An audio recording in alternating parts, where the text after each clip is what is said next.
Hello YouTube and welcome to lesson 32 of the Photoshop tutorial series. So today we're going to talk about how to use gradients inside of Photoshop. So gradients are this little effects right here. So you can say, let's say for example, what I can do is I can draw in a rectangular shape, and in the fill I can actually select gradient. So when I select gradient, what happens is that you have a series of colors that's fading away from one color to the other. So you have the preset of the gradients right here, but what you can do is you can manually select the color of the gradients right here. So over here, so once I apply the gradient in the fill color, as you can see that my gradient is actually two colors right here. So this is black and black, and this is black and white. So let's see on what they stand for. So if I were to double click and choose a color, you can see that the gradient color actually changes. So I can double click and change it, and you can see that the gradient color changes. And if I were to click somewhere in between, a third color appears, and if I were to double click and change the color, you can change the color of that too. What about the top ones then? So the top ones are for opacity. For example, if I have a new layer right here, and let me just create another shape just like this, and then fill it up with a gradient again. So let's say for example, right now everything is opaque. So if I were to click on the top layer just like this, you can see that the middle part is transparent. So if I were to double click and if I were to click on this, let me just click and drag away so that I can remove the opacity handle. So let me just click this and I can increase this, and you can see that the opacity actually changes. So you can see that you can partly make a part of the gradient opaque. So you can see handles over here as well. So if I were to click and drag the handles over here, you can see that the opaqueness actually becomes very sharp. So if I were to do this, you can see that the sharpness actually increases.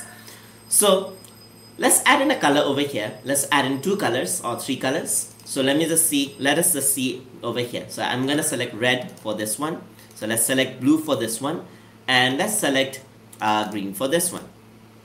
So you can see that the gradient is actually very well diversified over here. So you can see that the gradient is very good. So what if you want a very sharp gradient then? So over here, if you were to click this, you can see the handles right here. So if I were to move it to one side, just like this, you can see that the gradient actually increases. Let me just delete this out. You can see the middle handles over here. Let me just move it to the side, and you can see that the sharpness actually increases. So if I were to move it right there, so you can see that the sharpness of the gradient actually starts moving. So if I were to move it, you can see that the gradient actually becomes sharp now, and you can see a much more distinguishable difference in the gradient type that you see. So you can have many different type of gradients. So you can have a soft gradient or a sharp gradient according to this. You can even change the angle of the gradient over here. So if I were to move the angle, you can see that the angle changes. You can even type in the angles like 75 and then it's at a 75 degree angle. So you can scale the gradient as well. You can increase the size of the gradient that you want, just like this. You can change it to a radial gradient, just like this. Scale the gradient, just like that. You can change it to a angle gradient, just like this. You can change it to a reflected gradient, or you can change it to a diamond gradient. So you can just select different type of gradients according to what you want.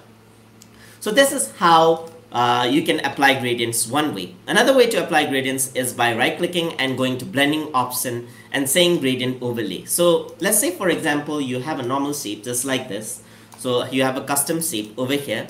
So you create a new shape in pixels just like this. So what you do is you right click, go to blending option, and then just go do gradient overlay, and you can see that you can apply the same gradient over here, and the controls for the gradient is similar. So if you were to just click on the gradient itself, you have the gradient menu right here. You can add in the colors just like you would from the menu that we talked about last time. So you can actually change the gradient like this as well.